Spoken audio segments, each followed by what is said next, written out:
Hello commandos, welcome to Biomentics classes online. और हम लोग बात कर रहे हैं मेटलर्जी और मेटलर्जिकल ऑपरेशंस के बारे में। और फाइनली हम लोग पहुंच गए थे मेथड ऑफ प्यूरिफिकेशन पर। तो मैंने आपको एक बात बताया कि इसमें क्या ध्यान रखना है, कौन सा मेथड किस मेटल के लिए और क्यों यूज़ होता है, ये इम्पॉर्टेंट पॉइंट है। इसमें ध्यान रखना है, बहुत ज़्यादा डिटेलिंग नहीं करनी है, लेकिन ये ज़रूर ध्यान रखना है कि कौन सा मेथड किन किन मेटल्स के लिए यूज़ हुआ और किस कंडीशन में, मतलब ऐसा क्यों यूज़ हुआ, ये बात आपको ध्यान रखनी है। तो फाइनली हम लोगों ने आपने पिछले लेक्चर में जो है कैल्सिनेशन और रोस्टिंग से आगे पढ़ा। तो कैल्सिनेशन क्या होता है? कैल्सिनेशन कार्बोनेट और हाइड्रोक्साइड ओर्स के लिए यूज़ होता है, ठीक है, for dry over the carbonates and hydroxide ores. और इस प्रोसेस में हम क्या करते हैं, ore is heated in absence of air below its melting point. Ore is heated in absence of air below its melting point, which remove the volatile impurities and ore becomes porous. Remove the volatile impurity and ore becomes porous. इसमें simple decomposition के through जो है ore convert हो जाता है oxide के अंदर, है ना। इसके बाद हम लोगों ने बात किया रोस्टिंग के बारे में। तो roasting is mainly use for sulphide ores, and in this process what happens in roasting, the ore is heated in excess of air below its melting point, and in this process sulfides are converted into oxide. organic impurities are burned, है ना। और जितना भी hydrated impurity रहेगा सब उड़ जाएगा, arsenic और सल्फर अपने ऑक्साइड में कन्वर्ट हो जाएंगे, मतलब सल्फर सल्फर डाइऑक्साइड में, आर्सेनिक आर्सेनस ऑक्साइड में कन्वर्ट हो जाएगा। तो दिस इज द रोस्टिंग। तो रोस्टिंग में केमिकल चेंज भी होता है, एक्सेस ऑफ एयर में रोस्टिंग होगा, ठीक है। तो कुछ इंपॉर्टेंट पॉइंट्स ध्यान रखना है। रोस्टिंग हमेशा जो है ब्लास्ट फर्नेस में होगी, जबकि कैल्सिनेशन जो है वो रिवर्बरेटरी फर्नेस के अंदर होता है, ठीक। उसके बाद हम लोगों ने बात किया था फ्लक्स के बारे में। तो flux are the substances which converted non feasible impurities into feasible impurities. वो इम्प्योरिटीज जो डिजॉल्व नहीं होती, गलती नहीं है, उसको गलाने का काम करता है फ्लक्स। और फ्लक्स दो टाइप के होते हैं, एसिडिक फ्लक्स और बेसिक फ्लक्स। एसिडिक फ्लक्स हम कब यूज करते हैं? जब ओर के अंदर बेसिक इम्प्योरिटी रहती है तब एसिडिक फ्लक्स यूज करते हैं। और एसिडिक फ्लक्स कब यूज करते हैं? जब ओर के अंदर बेसिक इम्प्योरिटीज रहती है और फ्लक्स और इम्प्योरिटीज आपस में मिलकर के स्लैग का फॉर्मेशन करते हैं, ठीक है। तो this is about the flux. Flux के बाद हम लोग आए स्मेल्टिंग पर। स्मेल्टिंग में हमने क्या किया, ओर प्लस कोक, मतलब कैल्सिनेटेड और रोस्टेड ओर आ गया था मेरे पास तब तक। ओर प्लस फ्लक्स प्लस कोक को मिलाया और हाई टेम्परेचर पर हीट किया। जरूरत पड़ने पर रिड्यूसिंग एजेंट भी यूज करेंगे, या as a reducing agent coke कुछ मेटल्स के लिए, carbon monoxide as a reducing agent for iron like metal, है ना। Carbon monoxide act as a reducing agent. Zinc के लिए भी carbon monoxide as a reducing agent या carbon powder as a reducing agent use हो जाता है, ठीक। तो वो कार्बन मोनोऑक्साइड के बनने के कारण ही एज अ रिड्यूसिंग एजेंट काम करता है। तो रिड्यूसिंग एजेंट क्या करेगा, मेटल ऑक्साइड को मेटल में कन्वर्ट कर देगा, और जो फ्लक्स मिलाया है हमने वो इम्प्योरिटीज को स्लैग में कन्वर्ट कर देगी। तो दिस इज स्मेल्टिंग।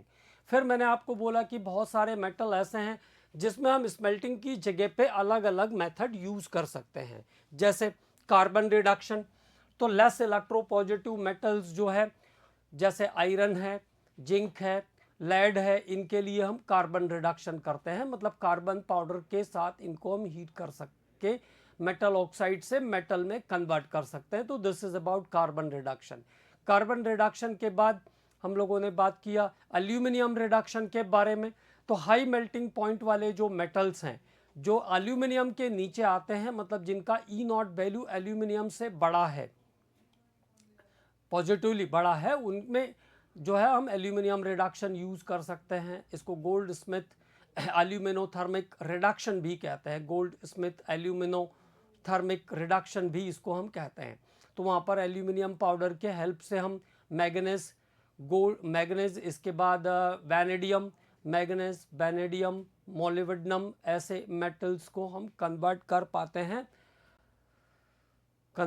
पाते हैं उनके मेटल ऑक्साइड से मेटल में। इसके बाद इलेक्ट्रोलाइटिक रिडक्शन, तो इलेक्ट्रोलाइटिक रिडक्शन हम किसके लिए करते हैं? More electropositive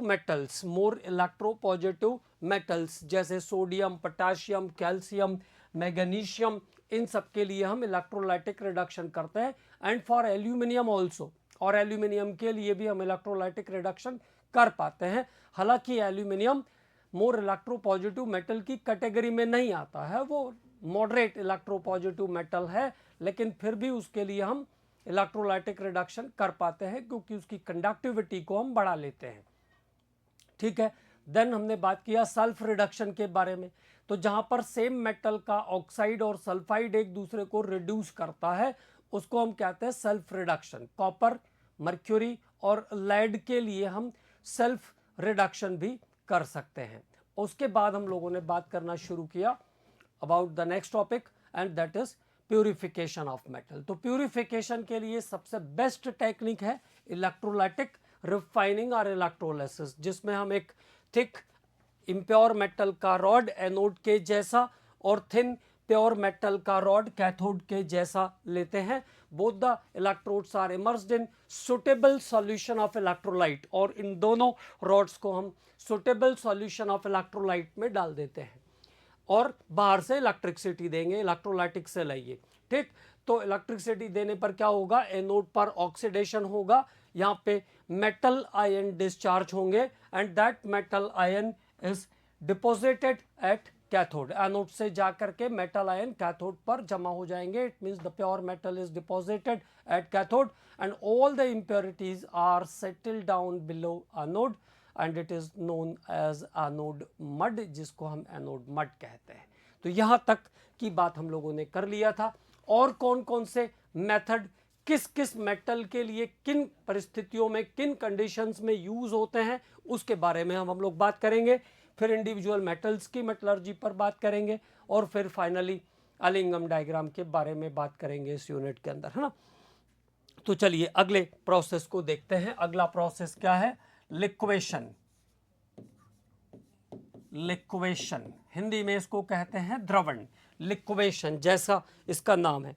the process is based on difference of feasibility. The process is based on difference of feasibility. Difference of feasibility. The process is based on difference of feasibility. किस पे base है? जैसा मैंने कहा कि सबसे पहले हमको ये पता करना है कि किस प्रोसेस पर बेस है। तो difference of feasibility, this is based on difference of feasibility. When impurities are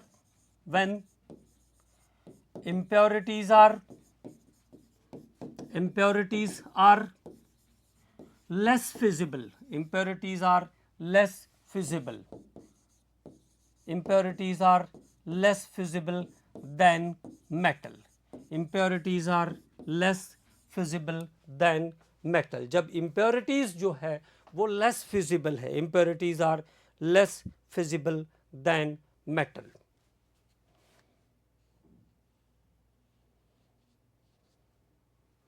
the impure metal जिसके अंदर impurity भी है अभी, the impure metal placed on sloping hearth,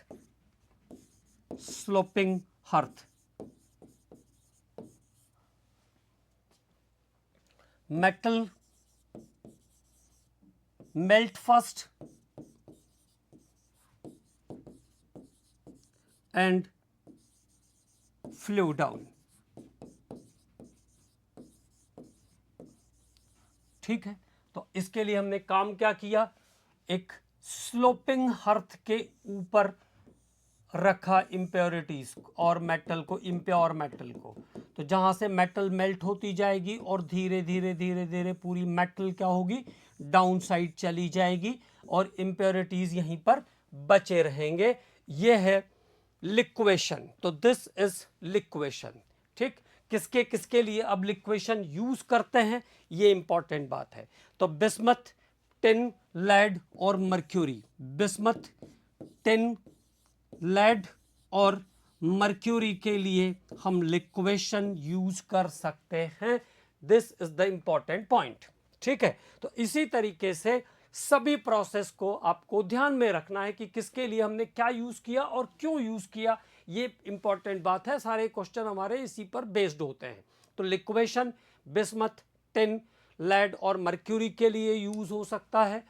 और लिक्वेशन हम किन मेटल्स के लिए कर सकते हैं, तो जिनमें मेटल जो है ज़्यादा फ्यूजिबल होती है एज कंपेयर टू इम्प्योरिटी, तो उसको ओपन ऐसे स्लोप वाले हर्थ के ऊपर रखेंगे मेटल को, और मेटल जल्दी मेल्ट हो रही है तो लिक्विफाई होकर के क्या होगा, नीचे आ जाएगी और इम्प्योरिटीज वहीं पर बची हुई रहेगी।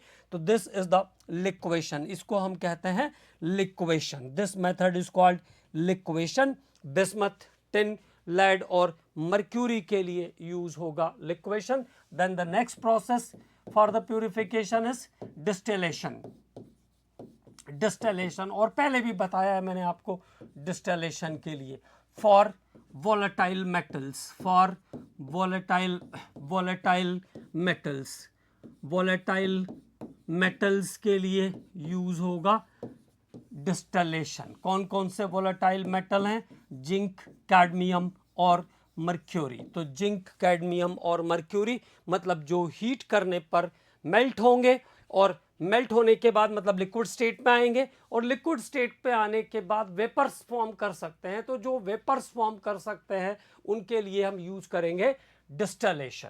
तो वोलेटाइल मेटल्स की कैटेगरी में केवल 3 ही मेटल है, आसानी से ध्यान रख सकते हैं। तो डिस्टिलेशन किसके लिए करेंगे, जिंक, कैडमियम और मर्क्यूरी के लिए हम करते हैं डिस्टिलेशन।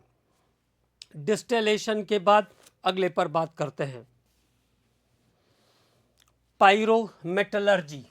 Pyrometallurgy, pyrometallurgy. अब पायरोमेटलर्जी का जो प्रोसेस है ये हम किसके लिए कर सकते हैं, तो मेटल्स हैव हायर अफिनिटी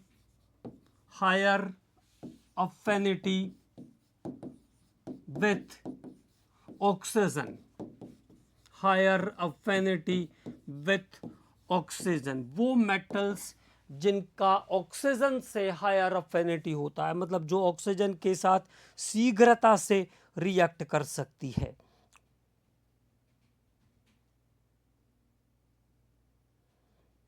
अच्छा, यहाँ पे एक मिस्टेक हो रहा है तो वो उसको सुधार लेते हैं। This process is used when impurities have greater affinity for oxygen than metal itself. तो एक बात यहाँ पे सही करना है हमें, the impurities have higher affinity. Okay, इसको इंप्रूव कर लेते हैं। तो दिस इज पायरोमेटलर्जी। पायरोमेटलर्जी, और पायरोमेटलर्जी में क्या ध्यान रखना है, impurities have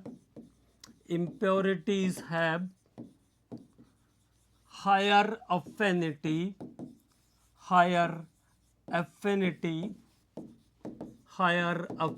with oxygen as compared to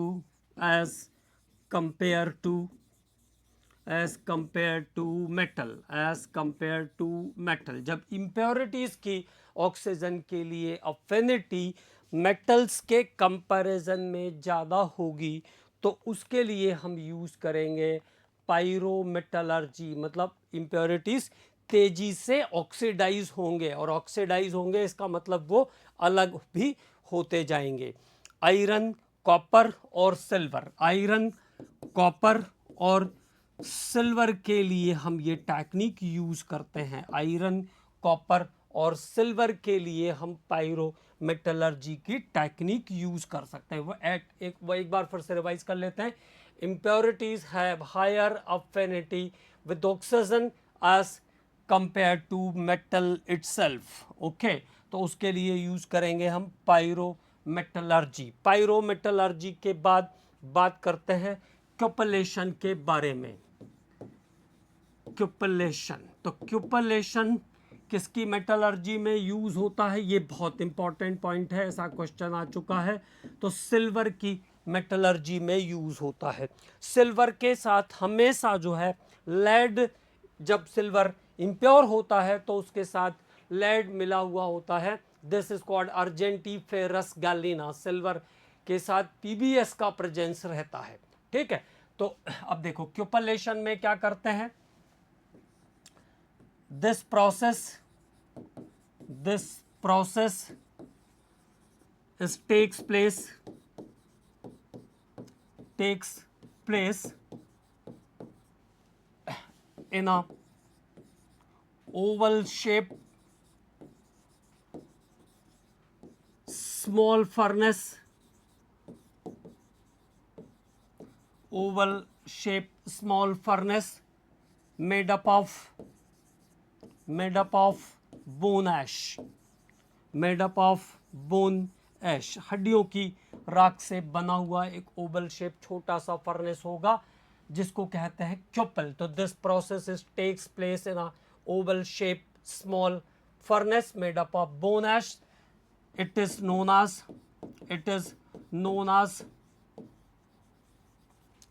as cupel, और इस फर्नेस को हम कहते हैं, छोटे फर्नेस को कहते हैं cupel. The impure silver containing lead as impurity,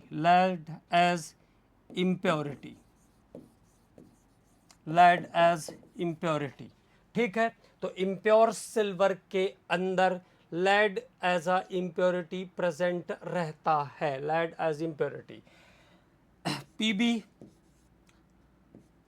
have higher affinity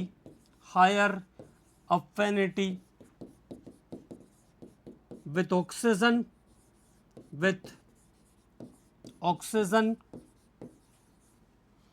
as compared to silver. तो पीबी में ऑक्सीजन की रिएक्टिविटी के लिए ज़्यादा अफिनिटी होती है एज कंपेयर टू सिल्वर के कंपैरिजन में। ठीक है, a blast of air produce which oxidize the lead, which oxidize the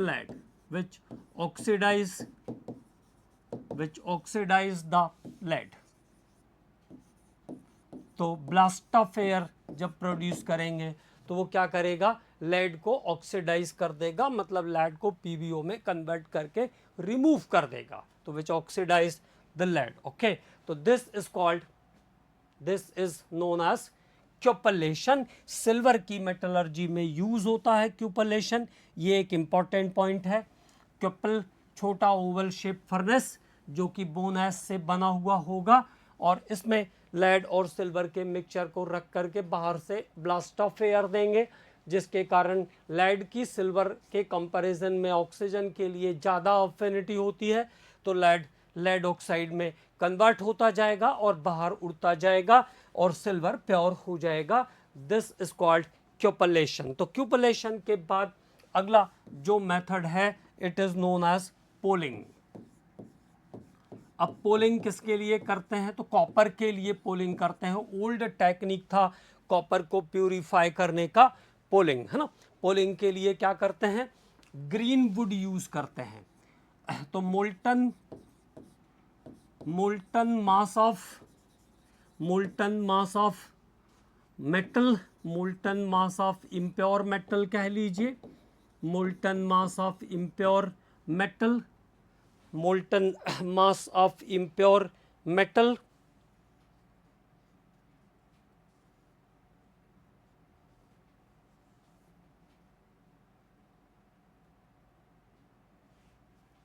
molten mass of impure metal stirred by green wood. तो मोल्टन मास को क्या करते हैं, ग्रीन वुड से स्टायरिंग करते हैं उसकी। तो molten mass of impure metal stirred by green wood containing green wood के अंदर क्या होगा, कंटेनिंग हाइड्रोकार्बन्स, ग्रीन वुड के अंदर हाइड्रोकार्बन्स होते हैं which oxidise the sulphur and arsenic, oxidise the sulphur and arsenic, जो सल्फर और आर्सेनिक को ऑक्सीडाइज कर देते हैं। और पोलिंग का टेक्निक पहले कॉपर के लिए यूज किया जाता था। Polling is the purification method for copper. अभी तो इलेक्ट्रोलाइटिक रिफाइनिंग से कॉपर प्योर हो जाता है, लेकिन पोलिंग के बारे में कभी पूछेंगे तो ध्यान रखना है। ग्रीन वुड्स यूज करते हैं इसको स्टायरिंग के लिए, और ग्रीन वुड्स के अंदर हाइड्रोकार्बन्स होते हैं जो सल्फर और आर्सेनिक को ऑक्सीडाइज कर देते हैं, मतलब बाहर निकालने में मदद करते हैं सल्फर और आर्सेनिक को। ठीक है, तो दिस इज पोलिंग। अब पोलिंग के बाद सारे मेथड्स आपके प्यूरिफिकेशन के नॉर्मल वाले हो गए। अब आते हैं स्पेसिफिक मेथड ऑफ प्यूरिफिकेशन। तो स्पेसिफिक मेथड ऑफ प्यूरिफिकेशन में सबसे पहला आएगा Mond process. It is very very important, बहुत बार इस पे क्वेश्चन आ चुका है। इंपॉर्टेंट कहने का मतलब है कि जिसको बहुत बार एग्जाम में पूछा जा चुका है। तो मॉन्ड प्रोसेस किसकी मेटलर्जी में यूज होता है, फॉर प्योरिफिकेशन ऑफ निकल, फॉर प्योरिफिकेशन ऑफ निकल। तो ये इतना ही ध्यान रखना है बस, फॉर प्योरिफिकेशन ऑफ निकल। तो निकल के प्योरिफिकेशन में यूज होता है मॉन्ड प्रोसेस। अब देखो क्या होता है मॉन्ड प्रोसेस के अंदर, हम क्या करते हैं, इम्प्योर निकल।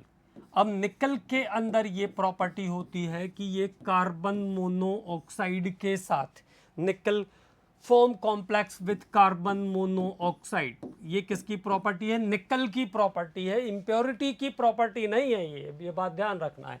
तो क्या बन जाएगा, जितना निकल था वो सब निकल टेट्रा कार्बोनिल में कन्वर्ट हो जाएगा। तो nickel form complex with carbon monoxide at 60 to 80 degree centigrade, 60 से 80 डिग्री सेंटीग्रेड पर निकल कार्बन मोनोऑक्साइड के साथ निकल टेट्रा कार्बोनिल कॉम्प्लेक्स बनाता है। ठीक है, और जब इसको वापस हम 180 डिग्री सेंटीग्रेड तक हीट करेंगे तो प्योर निकल अलग हो जाएगा और कार्बन मोनोऑक्साइड गैस एस्केप कर जाएगी।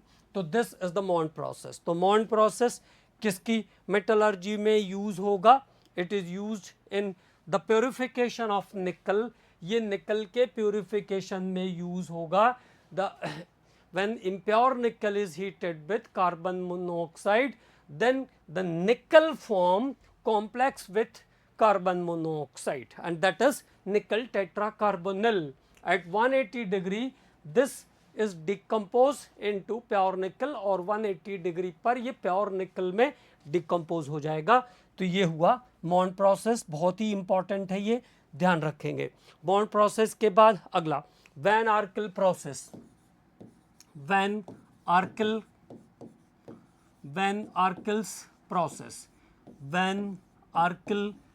प्रोसेस। अब वैन आर्किल प्रोसेस किसके लिए करते हैं, अल्ट्रा प्योर मेटल की रिकवरी के लिए वैन आर्किल प्रोसेस यूज होता है।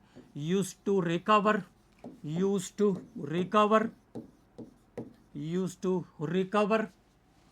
अल्ट्रा प्योर मेटल अति शुद्ध धातु, अल्ट्रा प्योर मेटल की रिकवरी के लिए यूज होता है van Arkel process. Ultra pure metal like titanium, zirconium, hafnium और सिलिका के लिए भी यूज होता है, ये भी ध्यान रखेंगे।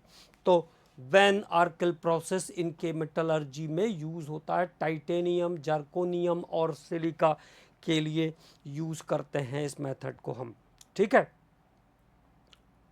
और यहाँ पे इम्प्योर मेटल जो है वो क्या काम करती है, इम्प्योर मेटल आयोडीन के साथ, impure metal form a volatile complex with iodine, impure metal iodine के साथ वोलेटाइल कॉम्प्लेक्स फॉर्म करती है, volatile complex, volatile complex form करती है। Impure metal form volatile complex with iodine.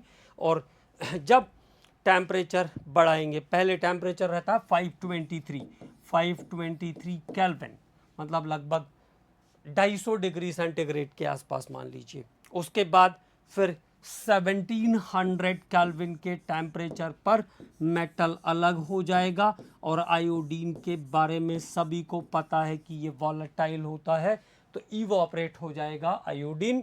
This is called van Arkel process. So to recover ultra pure metals, अति शुद्ध धातु प्राप्त करने के लिए वैन आर्कल प्रोसेस यूज करते हैं। और किसकी मेटलर्जी में यूज होता है, टाइटेनियम, जर्कोनियम, हाफनियम और सिलिका के प्योरिफिकेशन के लिए यूज होता है। Where impure metal content form volatile complex with iodine, and at high temperature the iodine is evaporated, okay, which left the metal. Next is a, अगले के बारे में बात करते हैं वैन आर्कल के बाद। The next is zone refining और fractional crystallisation. Zone refining, zone refining और फ्रैक्शनल क्रिस्टलाइजेशन, जोन रिफाइनिंग और फ्रैक्शनल क्रिस्टलाइजेशन, क्षेत्र परिष्करण ऐसा कुछ कहते हैं इसको हिंदी में, जोन रिफाइनिंग। तो जोन रिफाइनिंग, अब देखो किसके किसके लिए जोन रिफाइनिंग यूज होगा, तो टू रिकवर प्योर मेटल, ये भी हाईली प्योर मेटल्स के रिकवरी में यूज होता है। एलिमेंट्स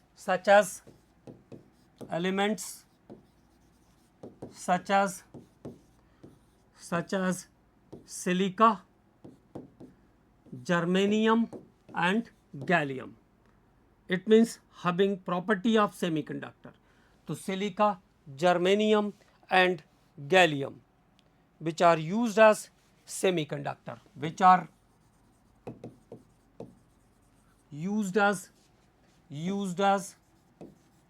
as सेमीकंडक्टर, जो कि अर्धचालक की तरह काम कर सकते हैं, उनके लिए यूज होता है। सिलिका, जर्मेनियम और गैलियम के प्योरेस्ट फॉर्म को लेने के लिए हम यूज करते हैं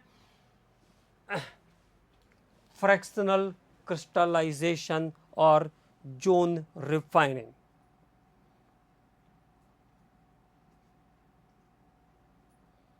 The method is based on this method is based on this method is based on this method is based on this method is based on difference of solubility of impurity, difference of solubility of impurity, different of solubility of impurity, difference of solubility of impurities, difference of solubility of impurity in molten state and solid state, in molten state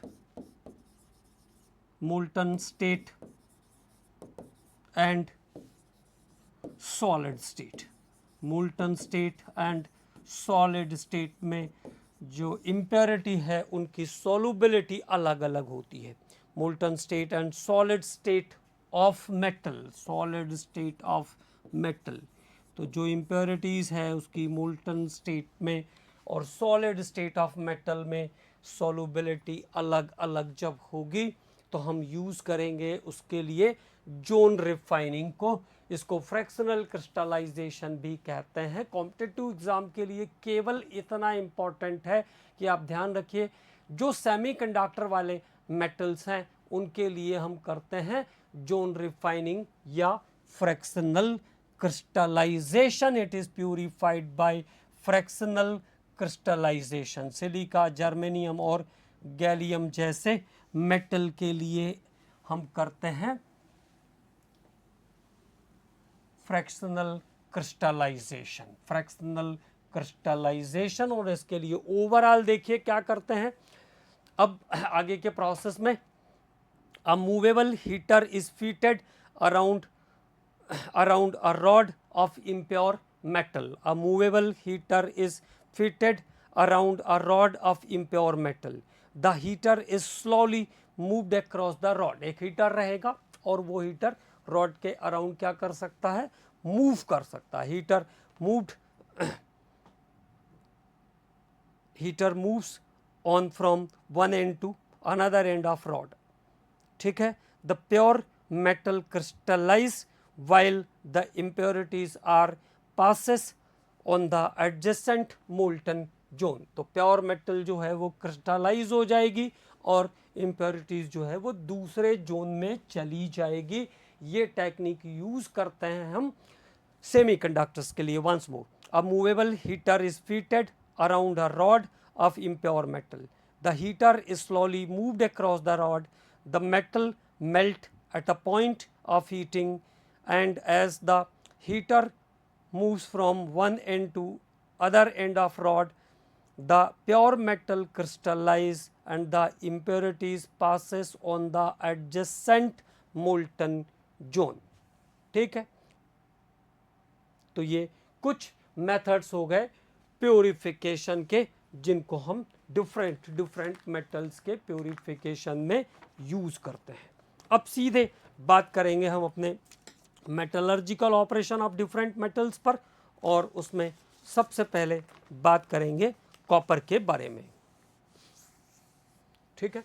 तो सबसे पहले metallurgical operations of the different metals, उसमें कुछ metals हमारे syllabus में है। Copper का थोड़ा बहुत मेटलर्जी बहुत थोड़ा सा दिया है, लेकिन फिर भी अब पढ़ेंगे तो कुछ ना कुछ तो चीज़ें एक्स्ट्रा उसमें आएगी। तो कॉपर, आयरन, सिल्वर, इनके बारे में कुछ चीज़ें, और जिंक के बारे में कुछ चीज़ें पढ़ेंगे, है ना। तो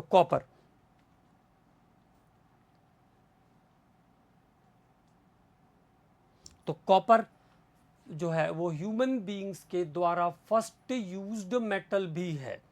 ठीक है।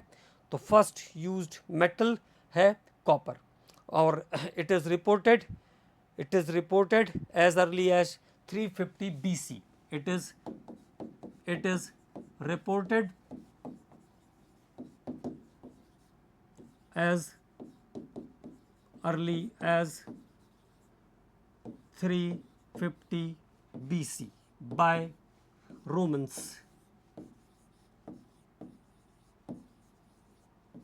ठीक है। तो 350 BC के आसपास रोमन्स ने पहली बार कॉपर को रिपोर्ट किया था। कॉपर की मतलब मेटल्स जो ह्यूमन बीइंग्स के थ्रू यूज हुई, उसमें फर्स्ट मेटल है कॉपर। और मैंने आपको बताया था कि कॉपर नेटिव स्टेट में भी मिलता है और कॉपर कंबाइंड स्टेट में भी मिलता है। नेटिव स्टेट में भी मिलता है और कंबाइंड स्टेट में भी मिलता है। यूएस, रसिया, स्वीडन जैसे देशों में कॉपर जो है वो नेटिव स्टेट में मिलता है और अदर कंट्रीज में ये कंबाइंड स्टेट में मिलता है। ठीक है ना। इसके बाद जो इंपॉर्टेंट पॉइंट है वो है ओर्स ऑफ कॉपर। तो हम बात करेंगे सीधे ओर्स ऑफ कॉपर पर, इसकी मेटलर्जी पर बात करेंगे। तो इंपॉर्टेंट ओर्स ऑफ कॉपर, तो ओर्स ऑफ कॉपर में देखिए क्या क्या चीज़ें ध्यान रखनी है। ओर्स ऑफ कॉपर, कॉपर किस किस फॉर्म में अर्थ क्रस्ट से मिलता है। नंबर 1 Cu2O क्यूप्राइट, फॉर्मूले ध्यान रखने हैं। Cu2O cuprite, Cu2S copper glance, copper glance Cu2O, cuprite Cu2S, copper glance CuFeS2, copper pyrite copper pyrite copper pyrite CuCO3 CuOH whole twice, CuCO3 CuOH whole twice, malachite malachite 2CuCO3 CuOH whole twice is the another form is called azurite. Azurite. So this is the important ores of copper: cuprite, Cu2O, copper glans, Cu2S, CuFeS2, CuFeS2. This is Cu, Ca जैसा दिख रहा है लेकिन वो Cu है, CuFeS2, copper pyrite, और इसके बाद CuCO3 CuOH whole twice is called malachite, और 2CuCO3 CuOH whole twice is called azurite. Azurite जो होता है ब्लू कलर का होता है, जबकि मेलाकाइट जो होती है वो ग्रीन कलर का होता है. मेलाकाइट ग्रीन कलर का होता है. और इंडिया में कॉपर कहाँ कहाँ मिलता है? तो इंडिया में कॉपर मिलता है सिंहभूमि झारखंड, सिंहभूमि झारखंड, और खेतरी डिस्ट्रिक्ट राजस्थान, खेतरी डिस्ट्रिक्ट राजस्थान, मलाजखंड मध्य प्रदेश, मलाजखंड मध्य प्रदेश. मलाजखंड वाला क्वेश्चन एक बार आ चुका है ना. मध्य प्रदेश में कॉपर कहाँ मिलता है? तो मलाजखंड मध्य प्रदेश, कटनी बालाघाट के आसपास का कहीं का एरिया है ये, वहाँ मिलता है कॉपर. तो सिंहभूमि झारखंड, और इसके अलावा डिस्ट्रिक्ट खेतरी राजस्थान और मलाजखंड मध्य प्रदेश में कॉपर प्रेजेंट है इंडिया में. ठीक है, अब बात करते हैं how to recover the copper from copper pyrites. तो कॉपर की मेटलर्जी पर बात करते हैं. CuFeS2, this is copper pyrite. तो ये हमारा ओर. ओके, अब उसके बाद इसकी सबसे पहला काम क्या करेंगे? ग्राइंडिंग करेंगे. ग्राइंडिंग के बाद क्या करेंगे? कॉन्सेंट्रेशन करेंगे. तो कॉन्सेंट्रेशन के लिए हम कौन सा मेथड यूज करेंगे? सल्फाइड है तो फ्रॉथ फ्लोटेशन यूज करेंगे. अब फ्रॉथ फ्लोटेशन के बारे में आपको सब कुछ पता है, तो फ्रॉथ फ्लोटेशन यूज करेंगे कंसंट्रेशन के लिए. After froth flotation what? Roasting. Froth flotation के बाद क्या करेंगे? रोस्टिंग करेंगे. तो what happens in roasting? Cu2S, और Cu2S को जब हम एयर के ब्लास्ट ऑफ एयर के साथ हीट करेंगे तो ये चला जाएगा Cu2O में, और सल्फर डाइऑक्साइड गैस इवॉल्व कर देगा. तो Cu2O बन जाएगा और सल्फर डाइऑक्साइड गैस इवॉल्व कर देगा. यहाँ पे आयरन भी प्रेजेंट है, तो FeS is also there. 4 6 3O2 चाहिए है ना, तो 3O2, तो ये आ जाएगा. आयरन भी अपने ऑक्साइड में कन्वर्ट हो जाएगा, but not completely. Completely convert नहीं होता है ना, दोनों के सल्फाइड अभी बचे हुए रहेंगे. रोस्टिंग में इतनी पावर नहीं है कि वो उसको कन्वर्ट कर देगा पूरा कंप्लीटली, है ना. तो सल्फर डाइऑक्साइड. ओके, तो copper is converted into Cu2O, iron is converted into FeO, and sulphur dioxide gas is removed by roasting. तो this is the roasting of copper pyrite. ये copper pyrite के roasting में होने वाला chemical reaction है. roasting के बाद फिर हम करते हैं smelting. smelting, अब देखो यहाँ कॉपर का जो स्मेल्टिंग है, आयरन के स्मेल्टिंग में तो आयरन मिल जाता है जिसको हम कहते हैं पिग आयरन, है ना. Impure iron is called pig iron.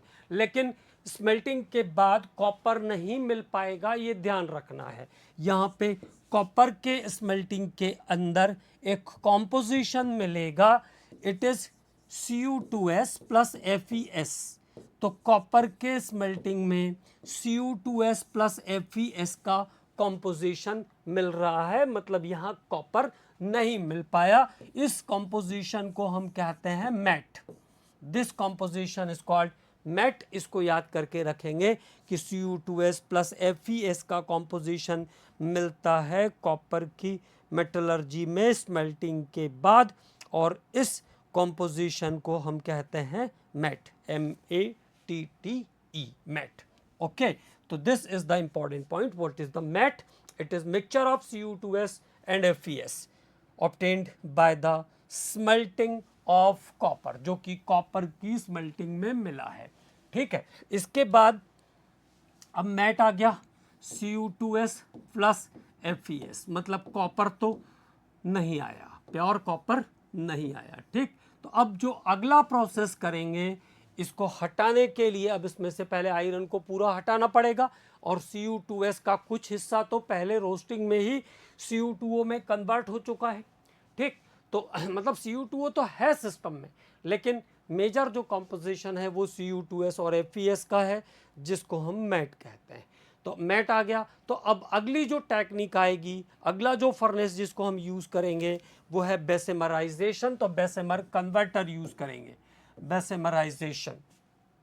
The next is the Bessemerisation. Next process क्या आएगा? बेसेमराइजेशन आएगा। बेसेमराइजेशन, तो next process involve in the metallurgy of copper after smelting is besemerization. Bessemer converter is a pear shaped apparatus. pear shaped apparatus होता है जिसके internally fire के लिए BRICS और मैग्नीशियम ऑक्साइड या कैल्शियम ऑक्साइड की लेयर रहती है बेसेमर कन्वर्टर के अंदर। ठीक, अब देखो दो चीज़ें हैं आपके पास, Cu2s और FeS। इसमें से FeS जो होता है more affinity with oxygen, more iron का more affinity with oxygen, iron की ऑक्सीजन के साथ अफिनिटी ज़्यादा होती है, मोर अफिनिटी विथ ऑक्सीजन। इस मोर अफिनिटी का जो एडवांटेज लेने वाले हैं वो क्या होगा, इसको कन्वर्ट कर देंगे आयरन ऑक्साइड में और सल्फर डाइऑक्साइड गैस रिमूव हो जाएगा। फिर ये FeO SiO2 के साथ मिलकर के FeSiO3 का स्लैग बना लेगा। तो there is removal of iron in form of slag, and again what happens, कुछ हिस्सा कॉपर का कॉपर सल्फाइड में है और कुछ हिस्सा कॉपर का सल्फाइड में है और कुछ हिस्सा ऑक्साइड में है। तो देयर इज सेल्फ रिडक्शन, तो सेल्फ रिडक्शन का प्रोसेस होगा।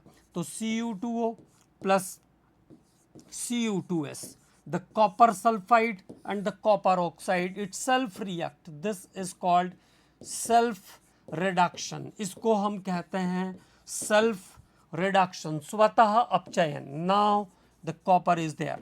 तो यहाँ पे आपको 98% कॉपर मिल जाएगा। ओके, तो there is 98% copper is recovered from the Bessemer converter. तो बेसेमर कन्वर्टर से 98% तक शुद्ध तांबा प्राप्त हो जाएगा। ठीक है, और ये जो कॉपर है that 98% pure copper is called blistered copper. इस 98% प्योर कॉपर को हम क्या कहते हैं?